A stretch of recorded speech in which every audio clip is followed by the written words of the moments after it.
में देखते हैं और फेसबुक के ऊपर कैटलॉग एड्स किस लिए यूज़ होते हैं। तो एक कैटलॉग बेसिकली क्या होता है कि एक आप लोग लिस्ट बना सकते हैं अपने जो भी प्रोडक्ट्स हैं आपके पास आपकी वेबसाइट के ऊपर हैं, या आपके जो भी बिजनेस है उसके अंदर जो भी प्रोडक्ट्स हैं उसकी एक आप लिस्ट बना लेते हैं, जिसमें आप प्रोडक्ट का टाइटल भी बताते हैं कि this is our product title, उसका नाम, उसकी प्राइस, उसकी अवेलेबिलिटी वो मौजूद है या नहीं। तो catalogue is basically a list, a collection, ठीक है। तो जब हम फेसबुक के अंदर फेसबुक कैटलॉग का इस्तेमाल करते हुए अपना एक प्रोडक्ट कैटलॉग बना लेते हैं, तो उसके ऊपर फिर हम एड रन कर सकते हैं। मतलब फॉर एग्जांपल हमारा बिजनेस है एक, जिसके अंदर हम लैपटॉप सेल कर रहे हैं, ठीक है, साथ में हम लैपटॉप की एक्सेसरीज भी सेल कर रहे हैं, keyboards, RAM, graphic card etcetera. तो जितना भी प्रोडक्ट्स हैं हमारे पास हमने वेबसाइट के ऊपर लिस्ट की हुई है, हम फेसबुक के ऊपर उन तमाम प्रोडक्ट्स का एक कैटलॉग बना लेंगे और उन तमाम प्रोडक्ट्स के ऊपर हम एक ऐड चला सकते हैं। वो तमाम प्रोडक्ट्स जो है वो यूज़र्स को जो है शो होंगी, ठीक है। अच्छा, catalogue basically e commerce businesses के लिए बनाया जाता है। इसके अलावा रियल एस्टेट हो गया या कोई होटल्स हो गए, इस तरह के बिजनेसेस कैटलॉग का इस्तेमाल करते हैं और उनको फ़ायदा होता है। जिस तरह अगर रियल एस्टेट की मिसाल ली जाए तो अगर आपका रियल एस्टेट का बिजनेस है तो जितने भी वो जो प्लॉट्स हैं आपके पास, आप उनकी एक लिस्ट बना सकते हैं कि 5 मरले वाला प्लॉट है, 10 मरले का प्लॉट है, ये उसकी प्राइस है, ये उसकी अवेलेबिलिटी है, एट्सेट्रा एट्सेट्रा, सारी डिटेल्स के साथ। तो वो एक ऐड जब यूजर्स के सामने शो होगा तो एक बेहतरीन किस्म का एक्सपीरियंस, आपके पूरा बिजनेस समझ लें, आपका उनके सामने चला जाएगा। एक तो ये फायदा है। दूसरा फायदा ये है कि कैटलॉग एड्स जब हम लोग रन कर रहे होते हैं तो फेसबुक रीटारगेटिंग जब हम कर रहे हैं तो फेसबुक कैटलॉग एड में से उस प्रोडक्ट को उस यूजर के सामने लेके जाएगा जो यूजर उसमें इंटरेस्टेड है, ठीक है। एग्जांपल लेते हैं कि हमने ऐड चलाया, एक कोई बंदा है जी सलमान, ठीक है, वो हमारी वेबसाइट के ऊपर गया और उसने जो है 7 मरला वाला जो हमारा प्लॉट है उसके अंदर इंटरेस्ट लिया, ठीक है, उसको देखा, उस वेब पेज को, उसके ऊपर क्लिक्स वगैरह किए, टाइम स्पेंड किया। अब फेसबुक पिक्सल हमने लगाया हुआ अपनी वेबसाइट पे, फेसबुक पिक्सल को पता चल गया कि सलमान ने इंटरेस्ट लिया है 5 मरला वाले प्लाट के अंदर।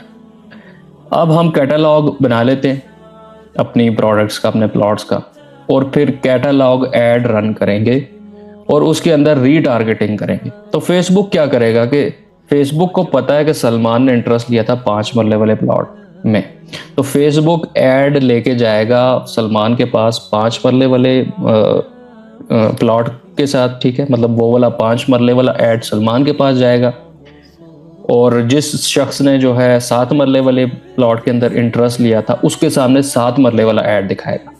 क्योंकि हमने पूरी एक, जिस तरह फॉर एग्जांपल यहाँ पे हम प्लॉट्स की एग्जांपल ले लें, ये 5 मरले वाला है, ये 7 मरले वाला, ये 10 मरले वाला, ये 15 मरले वाला। तो जिस बंदे ने 5 वाले मरले में इंटरेस्ट लिया था, ठीक है, उसके सामने ये वाला ऐड जाएगा। जिसने 7 वाले प्लॉट के अंदर इंटरेस्ट लिया था, हमारी वेबसाइट के ऊपर जाके हम retargeting campaign through catalogue add चलाएंगे तो उसको ये ऐड शो होगा। इस तरह से एक पर्सनलाइज्ड ऐड कैंपेन हमारी चलेगी। जिस शख्स को जिस हमारी प्रोडक्ट में इंटरेस्ट हुआ था उसके सामने वही प्रोडक्ट लेके जाएगी, फेसबुक लेके जाएगा, तो कन्वर्जन के चांसेस हमारे बहुत ज़्यादा हो जाएंगे। अच्छा, अब देखते हैं कि फेसबुक कैटलॉग क्रिएट किस तरह से होगा। हमारा एक बिज़नेस है, उसके लिए फेसबुक कैटलॉग बनाने के लिए हमें जाना पड़ेगा बिज़नेस सेटिंग्स के अंदर जाएंगे और यहाँ पे हमें मिलेगा कॉमर्स मैनेजर। अच्छा, फेसबुक के ऊपर आप शॉप भी सेटअप कर सकते हैं। जिस तरह आजकल एक मार्केट में नई चीज़ ट्रेंडिंग में आई हुई है, टिकटॉक शॉप, तो फेसबुक पे ये पहले से फैसिलिटी है। पाकिस्तान के अंदर अगर आप हैं तो फिर फेसबुक शॉप नहीं उस तरह से काम कर सकती, लेकिन अगर आप पाकिस्तान से बाहर की कोई डिटेल्स वाला यूज़ करके बनाएं तो फेसबुक इंस्टाग्राम शॉप जो है बन जाती है। तो फेसबुक शॉप और कैटलॉग और ये सारे मामलात जो है कॉमर्स अकाउंट के कॉमर्स मैनेजर के अंदर आपको मिलेंगे। तो बिजनेस सेटिंग्स के अंदर आपने एंड पे जाना है कॉमर्स मैनेजर के अंदर। अब यहाँ पे हम लोग अपना कैटलॉग बना सकते हैं। अब ऐड कैटलॉग के ऊपर मैंने क्लिक किया आगे देखें, पहले जिस तरह मैंने बात की थी कि ई कॉमर्स और रियल एस्टेट वाले जो है बिजनेसेस कैटलॉग बनाते हैं, तो यहाँ पे क्या क्या बता रहा है ये ई कॉमर्स वाले कैटलॉग, ट्रैवल नीश के अंदर कैटलॉग, रियल एस्टेट का कैटलॉग और ऑटो का कैटलॉग। तो जो भी आपकी बिजनेस टाइप है आपने वो चूज करके अपना कैटलॉग बना लेना है। अच्छा, यहाँ पे दो ऑप्शन है कि लोकल प्रोडक्ट्स है आपके पास या फिर ऑनलाइन। तो अगर ई कॉमर्स वाला सीन है कम्प्लीटली तो ऑनलाइन प्रोडक्ट्स हम रखेंगे। अब कैटलॉग तैयार करने के लिए, उसके अंदर प्रोडक्ट्स डालने के लिए हमारे पास दो तरीके। अगर हमारे पास वेबसाइट है वर्डप्रेस पे बनी हुई है, वू कॉमर्स, शॉपिफाई के ऊपर, बिग कॉमर्स के ऊपर, तो हम लोग डायरेक्टली हमारी वेबसाइट से जो है प्रोडक्ट सारे उठा के फेसबुक कैटलॉग के अंदर डाल लेंगे। मतलब उनको सिंक कर लेंगे, अपनी वेबसाइट को सिंक कर लेंगे अपने बिजनेस मैनेजर के साथ, और जितनी भी प्रोडक्ट्स हमारी वेबसाइट के ऊपर होंगी वो ऑटोमेटिकली वहां से फैच होके यहाँ पे कैटलॉग बन जाएगा। तो दूसरा तरीका है अपलोड करेंगे हम मैन्युअली जो है बल्क के अंदर या एक एक करके प्रोडक्ट को। तो दोनों ही तरीके ठीक हैं, आपको जो सा भी फिजिबल लगता है आप कर लीजिएगा। अच्छा, मैं अपलोड प्रोडक्ट इन्फो के ऊपर रखता हूँ। यहाँ पे हमने प्रोडक्ट कैटलॉग का नेम देना है। फॉर एग्जांपल मैं कहता हूँ कि मैं बना रहा हूँ मॉडेस्ट शू कैटलॉग, ठीक है, इस पेज के लिए हम बना रहे हैं। नेक्स्ट है जी कि हमारा कैटलॉग तैयार हो गया। अब मैं व्यू कैटलॉग देखता हूँ कि इसके अंदर कोई प्रोडक्ट्स हैं या नहीं। ऑब्वियसली इसके अंदर कोई प्रोडक्ट्स नहीं होंगी, अभी सिर्फ कैटलॉग तैयार हुआ है। अब हमने जाके इसके अंदर प्रोडक्ट्स अपनी सारी ऐड करनी है। अच्छा, एसेट्स के अंदर हम देखेंगे कि कुछ आइटम्स के अंदर देखेंगे कि क्या कुछ हमारे पास आया हुआ है। अच्छा, फिलहाल हमारे पास प्रोडक्ट नहीं है, तो यहाँ पे जो इन्वेंट्री वाला पेज है यहाँ पे कुछ भी हमें शो नहीं होगा। फर्स्ट हमने प्रोडक्ट्स ऐड करनी है, उसके लिए हम डेटा सोर्सेज में जाएंगे और यहाँ पे अब जो भी हमारे पास चार तरीके हैं उनमें से जो भी हमारे लिए फिजिबल है वो हम चूज़ करके प्रोडक्ट्स ऐड करेंगे। मैनुअल वाला मैंने चूज़ किया है। इसके अलावा आप पिक्सल के थ्रू भी अपनी वेबसाइट से सारी प्रोडक्ट्स फैच कर सकते हैं पार्टनर प्रोग्राम के साथ, या फिर आप अपलोड भी कर सकते हैं एक स्प्रेडशीट या गूगल शीट्स के साथ। वहाँ पे प्रोडक्ट्स डाल के उस फाइल को अपलोड करके भी आप लोग प्रोडक्ट्स ऐड कर सकते हैं। मैनुअल के ऊपर मैंने क्लिक किया। अब आगे चलते हैं। अब यहाँ पे अपनी प्रोडक्ट्स हम लोग ऐड करेंगे वन बाय वन, ठीक है।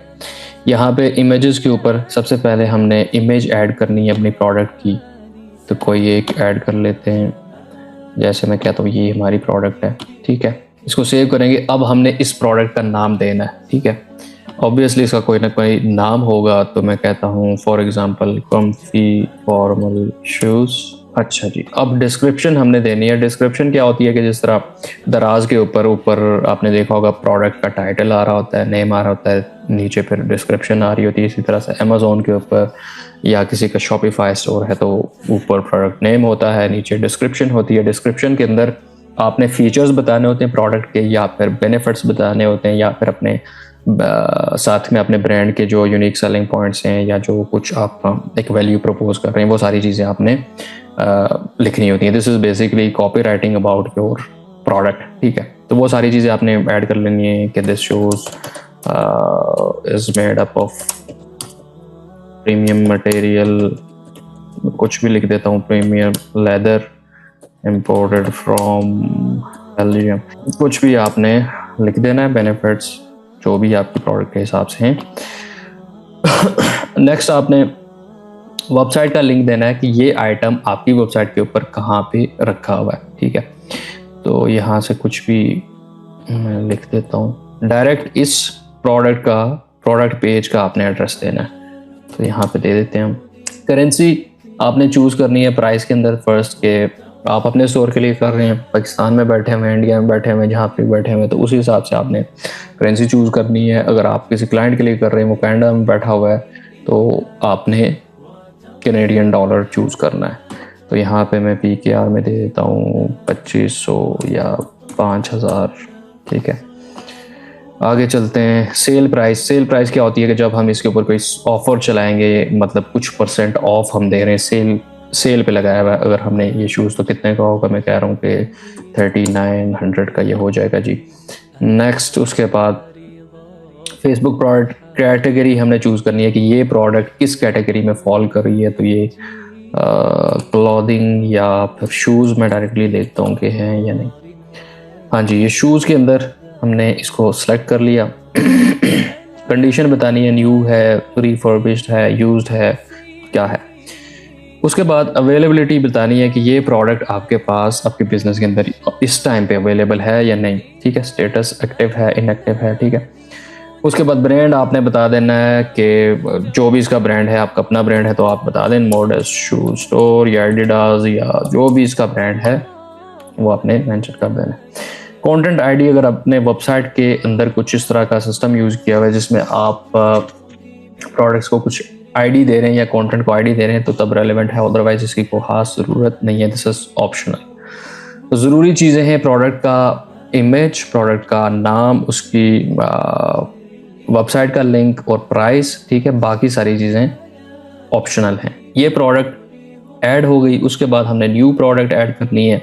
इसी तरह से सारी प्रोडक्ट्स हम ऐड करते जाएंगे और उसके बाद अपलोड आइटम्स के ऊपर हम क्लिक कर देंगे। तो ये पॉप इन होने में थोड़ा सा टाइम लेगा, ठीक है। उसके बाद एक और इम्पॉर्टेंट चीज़ है, वो है सेट्स। जब हमने प्रोडक्ट कैटलॉग अपना बना लिया तो मान लें कि हमारे जो ई कॉमर्स स्टोर है उसके अंदर डिफरेंट प्रोडक्ट कैटेगरीज हैं। हम लोग स्मार्टफोन भी सेल कर रहे हैं, हम लोग लैपटॉप भी सेल कर रहे हैं, हम जो है एसेसरीज भी सेल कर रहे हैं, ठीक है। तो हम क्या करेंगे, प्रोडक्ट्स के सेट बना लेंगे। एक सेट बनाएंगे, उसके अंदर हम अपने HP के लैपटॉप्स रख लेंगे, दूसरे सेट के अंदर हम डेल के लैपटॉप्स रख लेंगे, तीसरे सेट के अंदर हम कुछ स्मार्टफोन रख लेंगे, ताकि प्रोडक्ट की हमारी जो कैटलॉग है उसके सेट्स बन जाएं, थोड़ी सी हमारी सेगमेंटेशन हो जाए, प्रोडक्ट्स की कुछ डिफ्रेंशिएशन हो जाए, ताकि फिर हम जब ऐड चलाना चाहें, अगर मैं चाहता हूं कि सिर्फ जो है HP वाले लैपटॉप्स के लिए हमने कैंपेन चलानी है तो हम उस प्रोडक्ट सेट को चूज़ करके कैंपेन चला देंगे, तो पूरा जो कैटलॉग है उसको सेलेक्ट नहीं करना पड़ेगा, सिर्फ HP वाले लैपटॉप्स को ही हम मार्केट करेंगे थ्रू अ सेट। तो जब हमने फेसबुक कैटलॉग बना लिया तो नेक्स्ट स्टेप ये होगा कि हम उस फेसबुक कैटलॉग को अपने पिक्सल के साथ कनेक्ट कर लें, ताकि जो भी ट्रैफिक हमारी वेबसाइट के ऊपर जाएगी तो पिक्सल के अंदर ट्रैकिंग हो सके कि वो किन किन प्रोडक्ट के साथ इंटरेक्ट कर रही है। तो बाद में हम कैटलॉग एड्स जब चलाएं तो रेलेवेंट ट्रैफिक को जो है रेलेवेंट ऐड दिखाई दे, राइट कस्टमर को राइट प्रोडक्ट का ऐड शो किया जा सके। तो पिक्सल को अपने जो है कैटलॉग के साथ कनेक्ट करने का तरीका क्या होगा कि हम सीधा चलेंगे बिजनेस सेटिंग्स के अंदर और यहाँ पे कॉमर्स मैनेजर के अंदर कॉमर्स मैनेजर खोल के यहाँ पे अपना कैटलॉग ओपन करेंगे, जिसके अंदर भी हमने इंटीग्रेशन करनी है। रिसेंटली हमने ये जो बनाया था इसको हम लोग ओपन कर लेंगे। ओपन करने के बाद देखें, यहाँ से हम प्रोडक्ट्स ऐड करते थे, यहाँ से सेट्स बनाते थे, यहाँ पे आइटम्स या इन्वेंट्री शो होती थी, यहाँ पे इशूज़ वगैरह जो भी हमारे कैटलॉग के अंदर अगर कोई आए हुए, तो यहाँ इवेंट्स के ऊपर क्लिक करेंगे कि इस कैटलॉग, ये जो कैटलॉग हमारी हमने यहाँ पे क्रिएट किया और बैकएंड पे वेबसाइट के ऊपर है, इसके इवेंट्स कौन जो है ट्रैक करेगा, क्या क्या चीज़ ट्रैक करेगी। तो ऑब्वियसली वो हमारा पिक्सल होगा, तो वो हमने यहाँ पे कनेक्ट करना है फॉर इवेंट ट्रैकिंग। तो यहाँ पे मैनेज कनेक्शंस के ऊपर जाना है और यहाँ पे आपको तमाम पिक्सल आपको मिल जाएंगे जो भी आपने अपने बिजनेस के अंदर डाले हुए। तो जो भी रिलेटेड रेलेवेंट पिक्सल है आपने उसको यहाँ से कर लेना है ऑन, ठीक है। ऑन करके आप सेव के ऊपर क्लिक करेंगे तो आपका पिक्सल कनेक्ट हो जाएगा आपके कैटलॉग के साथ। तो फिर जो है फेसबुक ट्रैक कर पाएगा user activity on your catalogue और फिर एक अच्छी हमारी जो है रीटारगेटिंग कैंपेन चलेगी थ्रू कैटलॉग। तो अब हम लोग क्या करते हैं कि कैटलॉग ऐड सेटअप करके देखते हैं। अच्छा, क्रिएट कैंपेन के ऊपर जाके मैंने क्लिक किया। अब हम जाके अब हम एक सेल्स की कैंपेन बनाते हैं ताकि उसके अंदर हम कैटलॉग का यूज़ देख सकें। हम कैटलॉग सेल्स ऐड कैंपेन जो है वो प्रॉपर सेटअप करके देखें। तो नेक्स्ट चलते हैं। मैनुअल सेल्स कैंपेन हम लोग सेटअप करें। अब देखिएगा कि सेल्स कैंपेन जो ही हमने ये ऑब्जेक्टिव चूज़ किया है कैंपेन लेवल पे, तो यहाँ पे ये हमसे पूछ रहा है कि आप कोई कैटालॉग यूज़ करना चाहेंगे, ठीक है, जिसके ऊपर आप सेल्स चाहते हैं, ठीक है। तो यहाँ पे हम इसको करेंगे ऑन, क्योंकि हम कैटालॉग ऐड कैंपेन ही बना रहे हैं। अब यहाँ से हम सेलेक्ट कर सकते हैं कि हमने कौन से कैटालॉग को यूज़ करते हुए ये ऐड कैंपेन चलानी है। तो हमने जो बनाई थी मॉडेस्ट शू कैटालॉग, इसको हम चूज़ कर लेते हैं और कैंपेन का नाम दे देंगे जी के मॉडेस्ट शूज़ कैटालॉग सेल। अच्छा, नेक्स्ट के ऊपर चलते हैं। अब एड सेट लेवल के ऊपर हम लोगों ने सारी सेटिंग्स देखनी है कि कैटालॉग ऐड के अंदर क्या क्या हमें ऑप्शंस मिलेंगे और उनका क्या इस्तेमाल है। अच्छा, परफॉर्मेंस गोल सबसे पहले देखते हैं। यहाँ पे यूजली दो हमें मिलते हैं परफॉर्मेंस गोल्स। एक ये है कि maximise number of link clicks, दूसरा है मैक्सिमाइज नंबर ऑफ कन्वर्जन्स। ये यूजली हमें दो गोल्स मिलते हैं। तो चूंकि हमने कैंपेन सेल्स की चलानी है, ठीक है, कैटलॉग के ऊपर हमें सेल्स चाहिए, तो ऑब्वियसली अगर लिंक क्लिक्स के बजाय अगर मैं ऑप्टिमाइज करूं इस कैंपेन को for the performance goal maximise number of conversions, तो वो ज़्यादा अच्छा होगा, ज़्यादा कन्वर्जन्स हमें मिलेंगी, ज़्यादा इवेंट्स हमारी वेबसाइट के ऊपर होंगे, ज़्यादा सेल्स आएंगी, ठीक है। अब जो ही मैंने सेलेक्ट किया मैक्सिमाइज नंबर ऑफ कन्वर्जन्स वाला गोल, तो नीचे देखें कन्वर्जन इवेंट जो है वो ऑटोमेटिकली परचेज का सेलेक्ट हो गया है। ये कह रहा है कि choose the event type you would like to optimise for. तो ऑब्वियसली हमने सेल कैंपेन चलानी है तो परचेज का ही इवेंट हमें चाहिए। अच्छा, नेक्स्ट चलते हैं जी। यहाँ पे इस कैंपेन जो भी प्रोडक्ट्स हमारी प्रमोट होंगी, जो शो होंगी ऐड के तौर पे, उनका हम सेटअप देख सकते हैं। फेसबुक पूछ रहा है कि प्रोडक्ट सेट जो है तुम्हारा, जो मैं शो कराऊंगा ऐड के तौर पे लोगों को, वो तुम देख लो कि कौन सा है। तो फिलहाल हमने पूरा जो है ऑल प्रोडक्ट्स, जितनी भी हमारे कैटलॉग के अंदर प्रोडक्ट्स हैं वो ऑल प्रोडक्ट्स वाला हमारा एक सेट, यानी कि पूरा कैटलॉग ही चूज हुआ हुआ। मतलब इस कैंपेन के अंदर हमारी तमाम तर प्रोडक्ट्स ऐड के तौर पे शो होंगी यूजर्स को। अब दूसरा ऑप्शन भी है हमारे पास, प्लस के ऊपर अगर मैं क्लिक करूं तो यहाँ पे हम एक स्पेसिफिक प्रोडक्ट सेट भी बना सकते हैं। एक तो ये हो गया ऑल प्रोडक्ट्स, पूरे कैटलॉग के ऊपर ऐड चल जाएगा। दूसरा यह है कि हम यहाँ से कोई स्पेसिफिक प्रोडक्ट का सेट बना लें। फॉर एग्जांपल, पहले भी जिस तरह मैंने बात की थी कि कोई ई कॉमर्स स्टोर है हमारे पास जिसके अंदर मल्टीपल कैटेगरीज हैं हमारे प्रोडक्ट्स की, तो हम हर प्रोडक्ट कैटेगरी के लिए अलग सेट बना लेंगे, ताकि अगर मैं चाहता हूँ कि हमें सिर्फ सेल्स चाहिए जनाब स्नीकर वाले प्रोडक्ट कैटेगरी के ऊपर, मतलब स्नीकर्स के ऊपर सेल्स चाहिए, तो स्नीकर्स का एक प्रोडक्ट सेट बना लेंगे और उसके ऊपर ऐड चला देंगे, ठीक है। बाकी जो सारी जो प्रोडक्ट्स हैं उनके लिए अलग सेट बना लेंगे, ऐसे करके सेगमेंटेशन हो जाएगी। तो यहाँ पे एक तो हमने देखा कि कॉमर्स मैनेजर के अंदर भी हम जो है कैटलॉग के अंदर सेट बना सकते हैं अपनी प्रोडक्ट्स का। दूसरा यह है कि डायरेक्टली एड मैनेजर के अंदर इस लेवल के ऊपर भी हम एक सेट बना सकते हैं और उसी रियल टाइम के ऊपर उस सेट के ऊपर हम लोग ऐड बना सकते हैं।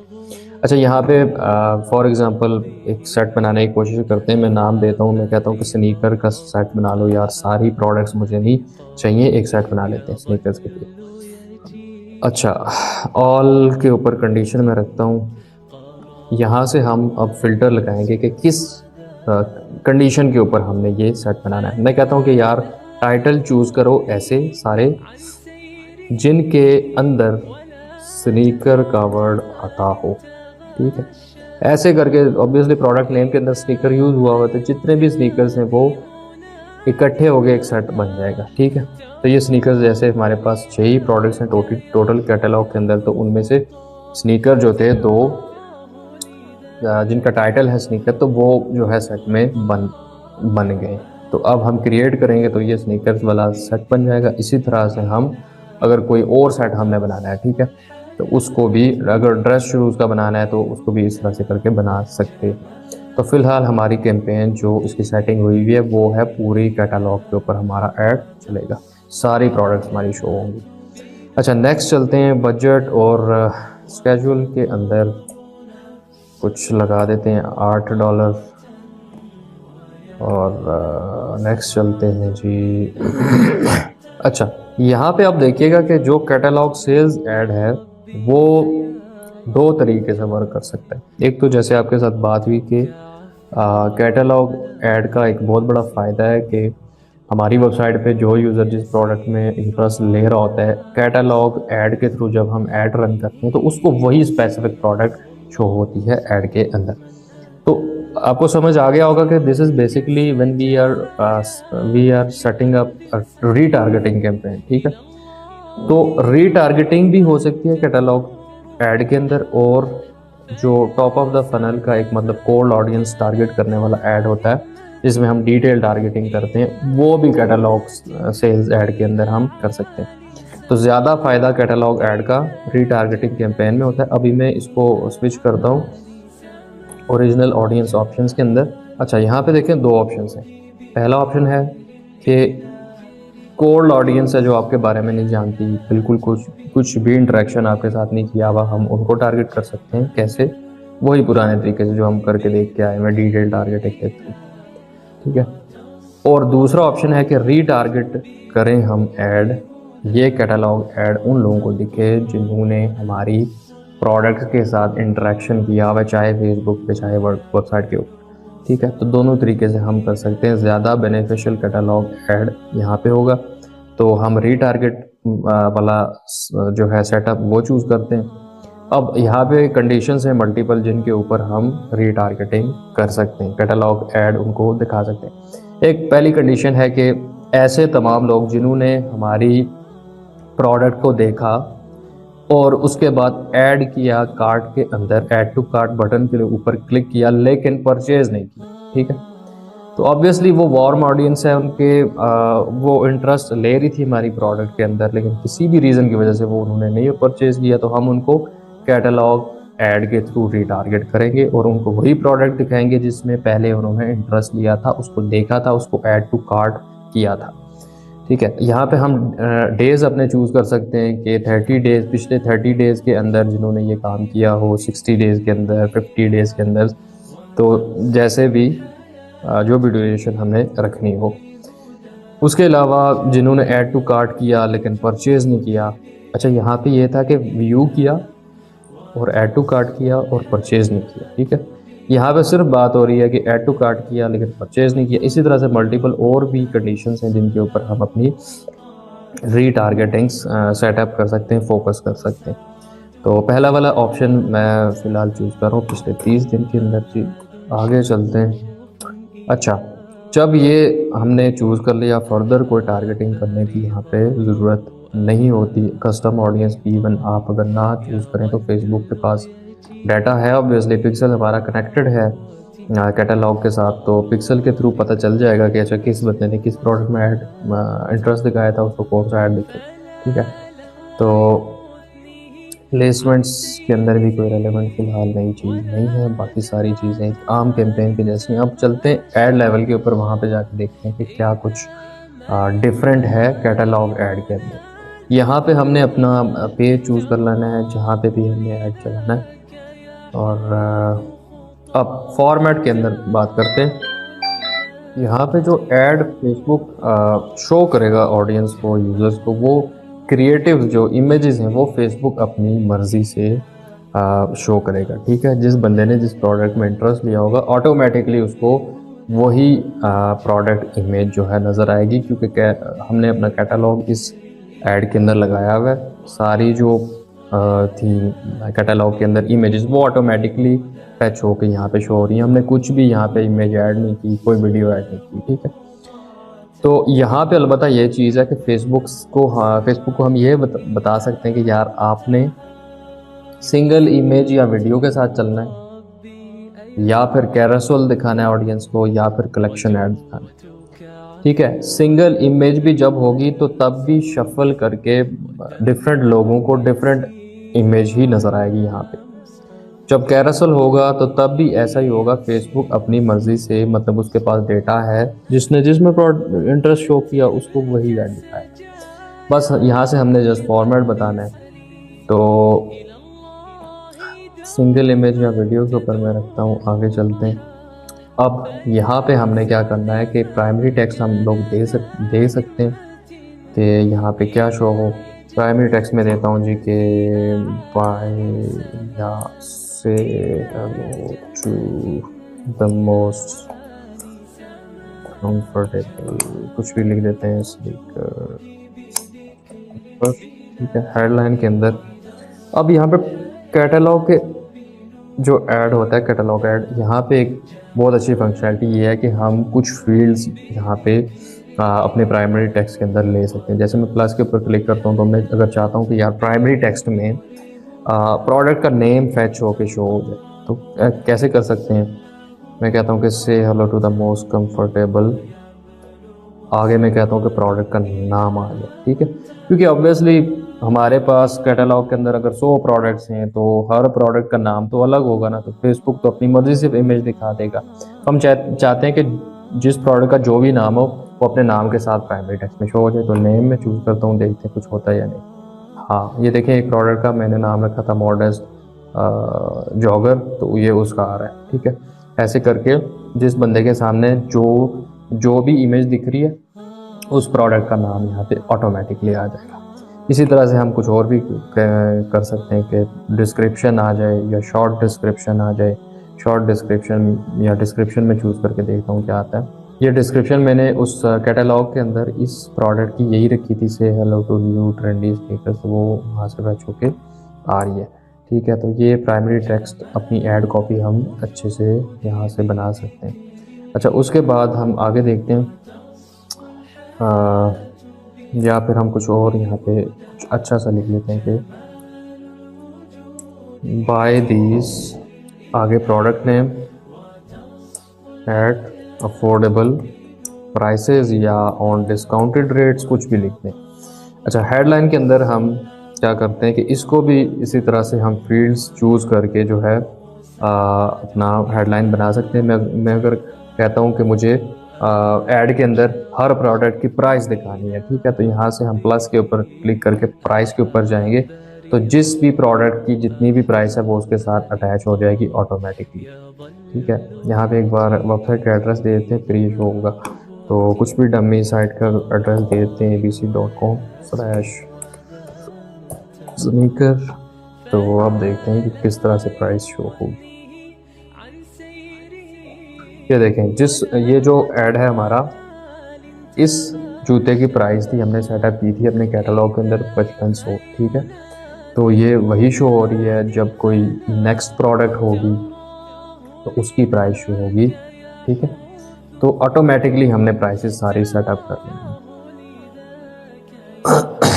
प्राइस के अलावा हेडलाइन के अंदर और भी चीज़ें ऐड कर सकते हैं या इवन मैनुअली भी कुछ लिख सकते हैं, डिपेंड करता है आप जैसे कर लें। कॉल टू एक्शन फिर उसके बाद सेटअप करेंगे, शॉप नाउ, गेट नाउ, जो भी आपका दिल करे। अच्छा जी, उसके आगे चीज़ बच जाती है डेस्टिनेशन वाली।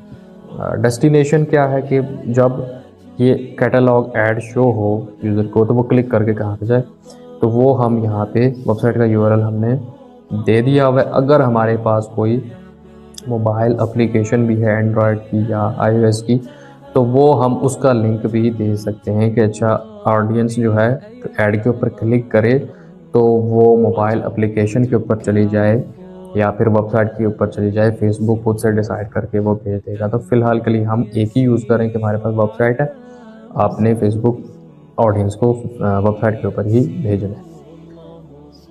अच्छा, उसके बाद देख लेते हैं कोई और चीज़ अगर बच गई हो यहाँ पे। हाँ, एडिट क्रिएटिव। अब एडिट क्रिएटिव के अंदर जाके हम जो भी हमारे कैटलॉग की इमेजेस हैं उसको एडिट कर सकते हैं, थोड़ा सा क्रॉप कर सकते हैं इमेज को, इमेज के इर्द गिर्द जो है फ्रेम लगा सकते हैं या फिर कैटलॉग इन्फॉर्मेशन लगा सकते हैं। इसके ऊपर मैं क्लिक करता हूँ, देखते हैं क्या होता है।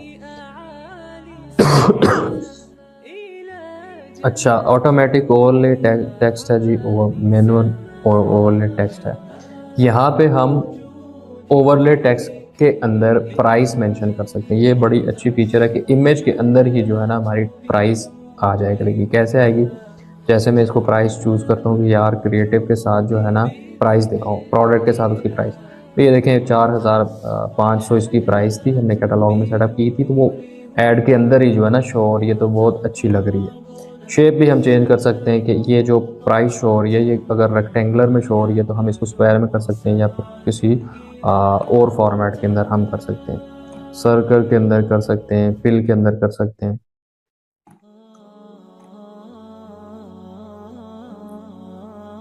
तो ऐसे करके ये थोड़ा सा यूज़र एक्सपीरियंस जो है बेहतर हो जाएगा, थोड़ा अट्रैक्टिव लगेगा। तो फ्रेम के अंदर जो है हम फ्रेम लगा सकते हैं अपनी इमेज के इर्द गिर्द, ठीक है, जो हमारी कैटलॉग पूरी शो होगी।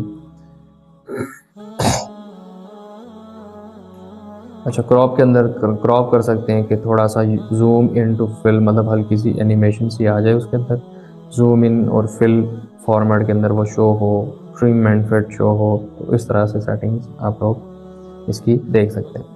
अच्छा, सेव के ऊपर क्लिक करके आगे चलते हैं। अच्छा, सिंगल इमेज वाला फॉर्मेट हमने देख लिया, अब कैरोसेल देखते हैं कि इसके अंदर आया कुछ और चीज़ें हैं या नहीं। अच्छा, ऐड मैनेजर के अंदर आप कोई कैंपेन सेटअप कर रहे हैं तो जो भी कोई एरर वगैरह आ रहा होता है, साथ साथ उसको देख लिया करें कि एरर क्या कह रहा है। दूसरे नंबर पे बिजनेस मैनेजर जब भी आप खोलते हैं तो नोटिफिकेशन ये जो साइड पे ये आ रहा होता है, इसको लाजमी चेकआउट कीजिए, करा करें कि वो क्या कह रहा है, ठीक है। फ़िलहाल ये इसके ऊपर एरर इसलिए आ रहा है कि इस एड मैनेजर के अंदर ये जो कैंपेन हमने सेटअप की, इसके अंदर इंस्टाग्राम अकाउंट हमने एड लेवल पे इसको बताया नहीं है कि कौन सा इंस्टाग्राम अकाउंट लिंक है इस फेसबुक पेज के साथ, और उसके ऊपर आपने ऐड शो करना है। अच्छा जी, नेक्स्ट। अच्छा, कैरोसेल हमने चूज़ किया हुआ है। कैरोसेल के अंदर अब आगे भी इसको बता सकते हैं कि मल्टीपल प्रोडक्ट्स होंगी जी। ये कह रहा है कि कैटलॉग है, उसके अंदर मल्टीपल प्रोडक्ट्स हैं, ठीक है। अब कैटलॉग कार्ड के अंदर ये बात कर रहा है कि ये जो कार्ड आपको नहीं नज़र आ रहा, पहली इमेज आ रही है, इसको बेसिकली एक कार्ड बोलेंगे, नेक्स्ट इमेज आ रही है उसको दूसरा कार्ड बोलेंगे, ठीक है। तो ये कह रहा है कि तुम्हारा कैटलॉग के जो कार्ड हैं वो सिंगल इमेज के फॉर्मेट में शो हो, पहले सिंगल इमेज आए फिर उसके बाद सिंगल इमेज आए, ठीक है, या फिर वो स्लाइड शो फॉर्मेट में चले, एक वीडियो सी बन जाए, लूपिंग वीडियो आपकी कैटलॉग की इमेजेस को ही यूज़ करते हुए, ठीक है। तो इनमें से जो भी ऑप्शन आपको ठीक लगे आप वो चूज़ कर सकते हैं। सिंगल इमेज वाला वैसे बेहतर है क्योंकि यूज़र इसमें ध्यान से देख सकता है एक उसको प्रोडक्ट को, और साथ में उसकी प्राइस वगैरह सारी। एडिट क्रिएटिव में जाएंगे तो फिर से वही 3 ऑप्शन हैं जो हम पहले चेकआउट करके आ चुके हैं।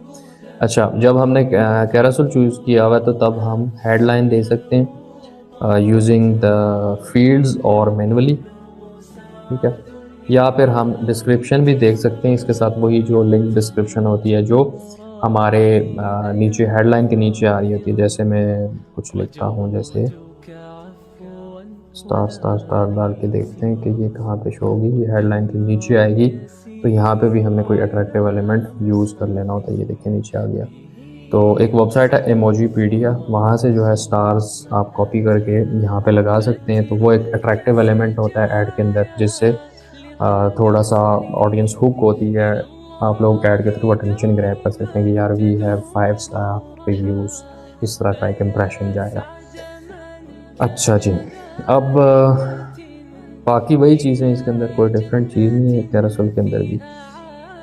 बाकी ये एडवांटेज प्लस क्रिएटिव, ये जो है इसको एडिट के ऊपर जाके अपने क्रिएटिव्स को ऑप्टिमाइज़ कर लेंगे। जो भी फेसबुक रिकमेंडेशन दे रहा है ऑल ऑप्टिमाइजेशंस ऑन कर लेंगे तो ये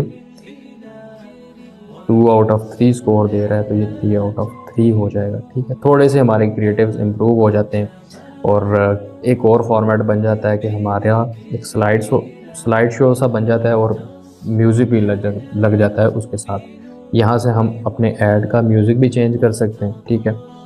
तो ये चीज़ें आप लोगों ने देख लेनी है। तो ऑप्टिमाइजेशन करने के बाद 3 आउट ऑफ 3 एक स्कोर बन जाता है, जिससे फेसबुक का जो एल्गोरिदम है उसको भी एक सिग्नल फील होता है कि ये कोई अच्छी कैंपेन है, तो थोड़ा सा हमें एक एज मिलने का चांस रहता है। तो ये थे जी हमारे कैटलॉग सेल्स ऐड, ठीक है। अच्छा, जो भी यहाँ पे मैं आपको बता रहा हूँ, आप लोग देख रहे हैं, तो इसको काइंडली साथ साथ जो है प्रैक्टिस कीजिएगा। कोशिश करें कि जो थोड़े से कंसेप्ट बेस्ड हमारे सेशंस हुए हैं या आगे होंगे, या फिर जो प्रैक्टिकली हम चीज़ करें उसको नोट भी करें, कोई रजिस्टर कोई नोट वगैरह रख लें, थोड़ी थोड़ी चीज़ें साथ में लिखा करें और साथ में प्रैक्टिस किया करें एड मैनेजर के ऊपर जाके, बिजनेस मैनेजर के ऊपर, सारे जितने भी ऑप्शंस हैं एक एक के साथ छेड़खानी किया करें कहाँ पे क्या है, ठीक है। प्रैक्टिस किया करें ताकि आपको एक थोड़ी सी सेल्फ लर्निंग वाली हैबिट बने और थोड़ा सा आप एग्जीक्यूशन वाले फेज़ के अंदर मूव होते जाएं आहिस्ता आहिस्ता। अच्छा, अब देखते हैं कि फेसबुक एड्स को हम लोग स्केल किस तरह से कर सकते हैं। स्केलिंग क्या है? फॉर एग्जांपल हमने एक ऐड चलाया, उसके अंदर हमने 2 ऐड सेट्स बनाए, ठीक है। हम लोग टेस्टिंग कर रहे थे। एक ऐड सेट हमने बनाया है ए और दूसरा है बी, ठीक है। अब 4 दिन के बाद लेट्स सपोज हमने जब रिजल्ट्स एनालाइज किए तो हमें पता चला कि जो ऐड सेट ए है उससे रिजल्ट बहुत अच्छा है। उससे मान लें कि 100 वेबसाइट परचेजेस आ गई हैं, ठीक है, या 100 लीड्स आ गई हैं, जो भी हमारी कैंपेन थी। तो बी वाले एड सेट से जो है रिजल्ट नहीं आया। तो अब हम लोग कर रहे थे ऑडियंस के ऊपर टेस्टिंग। एड सेट ए के अंदर हमने कुछ और ऑडियंस रखी हुई थी, कोई और इंटरेस्ट टारगेट कर रहे थे। एड सेट बी के अंदर कोई और ऑडियंस थी, कोई और इंटरेस्ट हम लोग टारगेट कर रहे थे। तो हमें समझ में आ गया कि यार ये जो एड सेट ए है इससे रिजल्ट बड़ा अच्छा आ रहा है, तो क्यों ना हम इसका बजट ज़्यादा कर दें ताकि हमें ज़्यादा रीच मिले इससे, और इस एड्स की वजह से हमें जो है रिजल्ट्स बहुत ज़्यादा आना शुरू हो जाए। ऑब्वियसली वो ऑडियंस विन कर रही है, वो एडसेट विन कर रहा है, हमारी प्रोडक्ट या सर्विस के लिए वर्क कर रहा है। तो हम लोग क्या करेंगे कि उसको स्केल करेंगे, उस ऐड के लिए हम बजट ज़्यादा कर देंगे। डेली बजट अगर पहले हमने रखा हुआ था लेट्स सपोज 5,000, तो हम उसको 8,000 कर लेंगे, 7,000, 10,000, जो भी हमारी मर्ज़ी, जितना हम अफोर्ड कर रहे हैं या हमारा क्लाइंट। अच्छा, स्केल करने के लिए अब 2 टाइप्स हैं, 2 मेथड्स के थ्रू हम अपने फेसबुक ऐड को स्केल कर सकते हैं। एक है वर्टिकल और दूसरा है हॉरिजॉन्टल। वर्टिकल स्केलिंग में हम लोग क्या करते हैं कि जो भी विनिंग ऐड सेट होता है, जो अच्छा परफॉर्म कर रहा होता है, हम उस ऐड सेट को एडिट करते हैं और उसके अंदर जो है इंक्रीज कर लेते हैं अपने बजट को, ठीक है। अगर 5,000 था तो 7,000 कर लेंगे और उस कैंपेन को पब्लिश कर देंगे वापस, सिंपल। जबकि हॉरिजॉन्टल स्केलिंग के अंदर हम लोग क्या करते हैं कि वो जो एड सेट है जो विन कर रहा है, अच्छा परफॉर्म कर रहा है, उसको डुप्लीकेट कर लेते हैं। तो जो डुप्लीकेट होकर नया एड सेट बनेगा, उसकी कॉपी बन जाएगी, उस न्यू वाले एड सेट का बजट हम ज़्यादा रख लेंगे और कैंपेन को पब्लिश कर देंगे। पहले वाले सीन के अंदर ओरिजिनल एड सेट जो था हमारा, उसी का बजट हमने ज़्यादा कर लिया, और हॉरिजॉन्टल स्केलिंग के अंदर हमने उसका डुप्लीकेट बना लिया और डुप्लीकेट वाले को बजट ज़्यादा दे के हमने उसको चला दिया। So this is basically scaling your Facebook ads.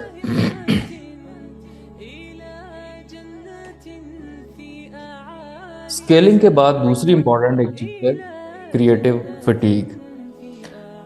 अच्छा, ये क्या चीज़ होती है कि फॉर एग्जांपल हमने एक ऐड चलाया और उस ऐड से ना हमें बहुत अच्छे रिजल्ट्स मिलना शुरू हो गए। तकरीबन 1 महीना 2 महीना हमको बहुत अच्छे रिजल्ट्स आए। तो फिर ऐसे होना शुरू हो गया कि कॉस्ट उस ऐड के ऊपर बहुत ज़्यादा आना शुरू हो गई है, ठीक है, या रिजल्ट्स उस तरह से अच्छे नहीं आ रहे। अब स्पेंडिंग हुई जा रही है, लेकिन रिजल्ट्स की कॉस्ट या तो बहुत बढ़ गई है या फिर जो है रिजल्ट्स आ ही नहीं रहे। तो हमें समझ जाना चाहिए कि क्रिएटिव फटीग आ गई है हमारे ऐड के अंदर। ये क्या होती है कि जब एक ही ऐड आप बार बार लोगों के सामने लेके जाते हैं, आपने एक ही ऐड चलाया हुआ है और बार बार हर ऑडियंस को बार बार वही दिख रहा है, ठीक है, तो एक टाइम आएगा कि उसके अंदर फटीग आ जाएगी, मतलब ऑडियंस बोर हो जाएगी उस ऐड से बेसिकली, ठीक है। तो इस चीज़ से बचने के लिए, या ये चीज़ जब आ जाए तो क्या करेंगे, ये चीज़ अगर आ गई है, ठीक है, आपके कॉस्ट पर रिजल्ट जो है इंक्रीज हो गया, तो फिर आप लोग क्या कर सकते हैं कि मैनुअली जाके अपने एड सेट को एडिट करेंगे और उसके अंदर जो एक ऐड आपने लगाया हुआ है, चाहे वो इमेज है या वीडियो है, आप उसको चेंज करके कोई नया ऐड क्रिएटिव यूज़ कर लेंगे, कोई नया इमेज या नई वीडियो। और दूसरा सीन कि इससे बचने के लिए हम लोग क्या कर सकते हैं कि कभी भी हम लोग एक एड सेट के अंदर एक ऐड का यूज़ नहीं करेंगे, ठीक है। हम मल्टीपल ऐड क्रिएटिव्स यूज़ करेंगे, 3 से 4 या इससे ज़्यादा भी कर सकते हैं, ताकि जब एक ऐड क्रिएटिव को फेसबुक ज़्यादा प्रायोरिटाइज कर रहा है, ठीक है, उसको बूस्ट दे रहा है और उसके ऊपर फटीग आ गई है, सही है, तो फेसबुक क्या करेगा कि किसी दूसरे ऐड क्रिएटिव को दिखाना शुरू हो जाएगा, उसके लिए कि हमारी कैंपेन को ऑप्टिमाइज कर लेगा, तो क्रिएटिव फटीग आने का फिर चांस कम हो जाएगा। फेसबुक यूजली क्या करता है कि आप एक सेट एड सेट में ज़्यादा क्रिएटिव्स अगर यूज़ कर रहे हैं 3-4, तो स्टार्टिंग में वो 1 या 2 को जो है ना थोड़ी सी ज़्यादा बूस्ट देता है। क्यों देता है कि वो पहले तो सबको टेस्ट कर रहा होता है कि अच्छा ये वाला ऐड क्रिएटिव दिखाते हैं, इससे रिजल्ट आ रहा है, इससे आ रहा है, इससे आ रहा है, तो जिस ऐड क्रिएटिव से उसको रिजल्ट लगता है कि अच्छा आ रहा है, वो उसको थोड़ी सी ज़्यादा बूस्ट दे देता है। तो मल्टीपल ऐड क्रिएटिव्स यूज़ करते हुए हम क्रिएटिव फटीग से जो है बच सकते हैं।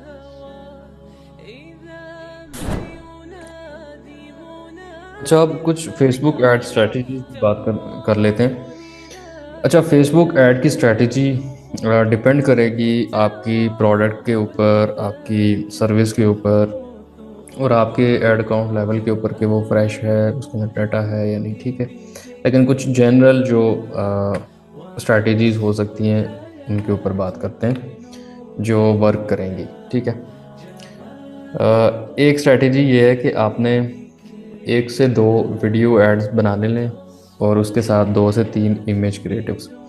देखें, जब हम फेसबुक पे ऐड चलाने जाते हैं ना, तो हमें नहीं पता होता कि हमने जो ऐड क्रिएटिव बनाया है, आया ये ऑडियंस को पसंद आएगा, ये रिजल्ट्स लाएगा या नहीं, ठीक है। जितना भी अच्छा आर्टिस्टिक किस्म का, एस्थेटिक किस्म का ऐड बना हुआ हो, हमें नहीं पता कि वो रिजल्ट देगा या नहीं।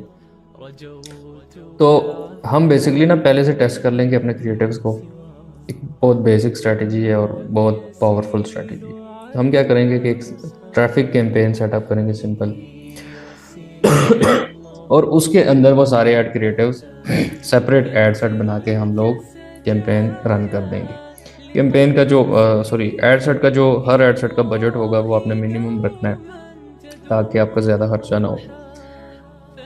फिर जब 3-4 दिन वो कैंपेन चल जाएगी, फिर आपको ऑब्वियसली पता चल जाएगा, रिजल्ट्स देखेंगे आप लोग तो आपको पता चल जाएगा कि कौन से ऐड क्रिएटिव ने रिजल्ट लाया है, ठीक है।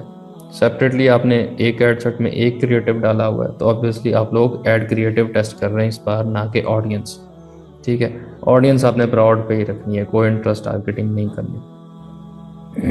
जो फेसबुक का बाय डिफ़ॉल्ट आजकल आया हुआ है एडवांटेज प्लस ऑडियंस, उसके ऊपर ये आपने कैंपेन चला देनी है।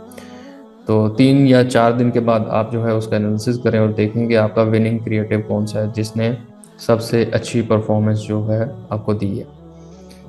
एक हो सकता है और एक से ज़्यादा हो सकते हैं, ठीक है। आपने जितने भी आपको ठीक लग रहे हैं कि यार इसका रिजल्ट अच्छा है, इसका रिजल्ट अच्छा है, ठीक है, उन ऐड क्रिएटिव्स का इस्तेमाल करते हुए आपने अपनी मेन कैंपेन बनानी है। यहाँ पे आपकी 2 कैंपेन्स बन रही है, एक आप टेस्टिंग के लिए यूज़ कर रहे हैं और दूसरी आपकी मेन कैंपेन है, ठीक है। तो मेन कैंपेन में आपने वही ऐड क्रिएटिव्स यूज़ करने हैं जो आपने टेस्ट किए हुए हैं कि अच्छा इनसे रिजल्ट अच्छा आया था। तो अगर आपकी मेन कैंपेन है लीड्स की या सेल्स की, और लीड्स वाली कैंपेन के अंदर आप लीड्स कैप्चर करेंगे अपने लैंडिंग पेज के ऊपर, वेबसाइट के ऊपर मतलब, तो फिर आपने ये काम करना है। और साथ में सेल्स कैंपेन है आपकी, आप अपने ई कॉमर्स स्टोर के ऊपर सेल्स लाना चाह रहे हैं, फिर भी ये रेलेवेंट है, फिर भी ये स्ट्रेटेजी इंशाल्लाह काम करेगी। तो इससे आपको रिजल्ट्स अच्छे मिलेंगे।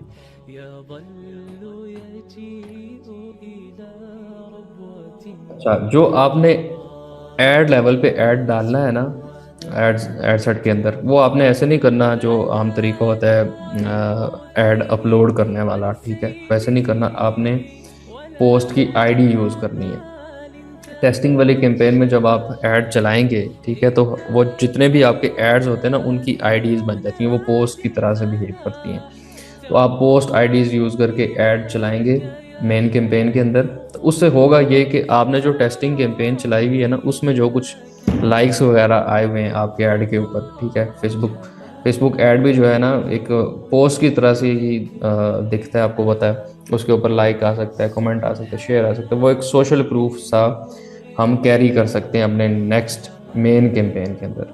तो जो पोस्ट आईडी के साथ आप जो है ऐड चलाएंगे, तो वो उस पुराने ऐड के ऊपर जितने भी लाइक्स आपको मिले हुए नई कैंपेन में आपको वो लाइक्स आपकी ऐड के साथ जाएंगे, ठीक है। तो ऑडियंस एक रिएक्शन के अंदर ये आएगा कि आप कोई क्रेडिबल बिजनेस है, आपकी प्रोडक्ट या सर्विस बहुत अच्छी है। फॉर एग्जांपल हमने ट्रैफिक कैंपेन चलाई तो उसके अंदर हमारे 2 एड्स विन कर गए, ठीक है, उनके ऊपर बहुत अच्छा रिजल्ट आया और ट्रैफिक बहुत ज़्यादा वो लेके गए हमारी वेबसाइट के ऊपर, लिंक क्लिक्स उनके बहुत अच्छे हैं।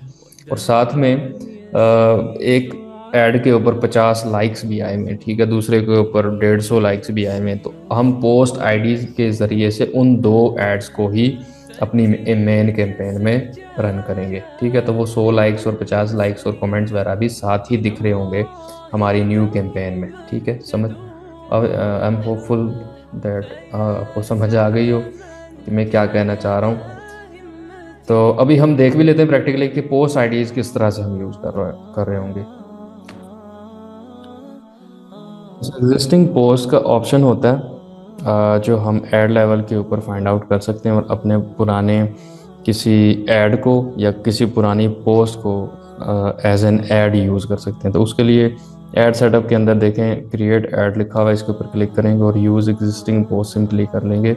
आगे हमारे पास 2 ऑप्शन होंगे, सिलेक्ट करें पोस्ट को या फिर पोस्ट आईडी इंटर करके डायरेक्टली उसको यहाँ पे फैच कर लें। तो सिलेक्ट पोस्ट करके भी कर सकते हैं और पोस्ट आईडी यूज़ करके भी आप अपने पुराने ऐड को उसके लाइक कमेंट्स के साथ जो है अपने ऐड में न्यू ऐड में यूज़ कर सकते हैं। अच्छा, एक दूसरी स्ट्रैटेजी की बात करते हैं, ये फोकस करेगी ई कॉमर्स स्टोर्स के लिए, ठीक है। तो आपने एक मैनुअल सेल्स कैंपेन बना लेनी है और उसमें आपने एडवांटेज बजट वाला जो ऑप्शन है वो यूज़ कर लेना है, वो ऑन कर लेना है, ठीक है। एडवांटेज कैंपेन बजट जैसे ही आप ऑन करेंगे तो आपको कैंपेन लेवल पे बजट देना पड़ेगा, ठीक है, वहाँ पे आपने बजट दे देना है। आगे एड सेट के अंदर आपने टारगेटिंग में एडवांटेज प्लस ऑडियंस जो एक फेसबुक का एड टारगेटिंग सिस्टम खुद से डिसाइड करता है ऑडियंस, वो वाला आपने चूज़ करना है। और साथ में आपने ऑडियंस सजेशन में जाके एक ही इंटरेस्ट टारगेट कर लेना है जो आपके प्रोडक्ट के बहुत ज़्यादा रेलेवेंट हो। जैसे आप अगर शूज़ बेच रहे हैं तो शूज़ को ही आप एज ए इंटरेस्ट यूज़ कर लें, जैसे स्नीकर है तो स्नीकर को कर लें, जैकेट है जैकेट को कर लें, जो भी आपकी प्रोडक्ट है उसका जो मोस्ट रिलेटेड इंटरेस्ट होगा वो आप टारगेट कर लें।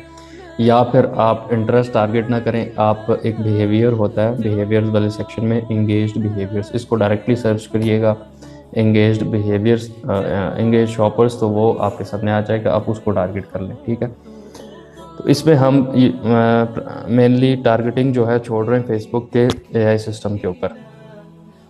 आगे जाके एड सेट लेवल के ऊपर डायनेमिक क्रिएटिव्स वाला एक ऑप्शन आपको मिलेगा, इसको आपने टर्न ऑन कर लेना है, ठीक है। फिर आप ऐड लेवल के ऊपर जाएंगे तो फेसबुक आपसे मल्टीपल ऐड क्रिएटिव्स मांगेगा। आपने मल्टीपल जो भी आपके पास ऐड क्रिएटिव्स हैं, इमेजेस हैं, प्रोडक्ट इमेजेस, वीडियोस, जो भी कुछ है वो सारा आपने इसको दे देना है।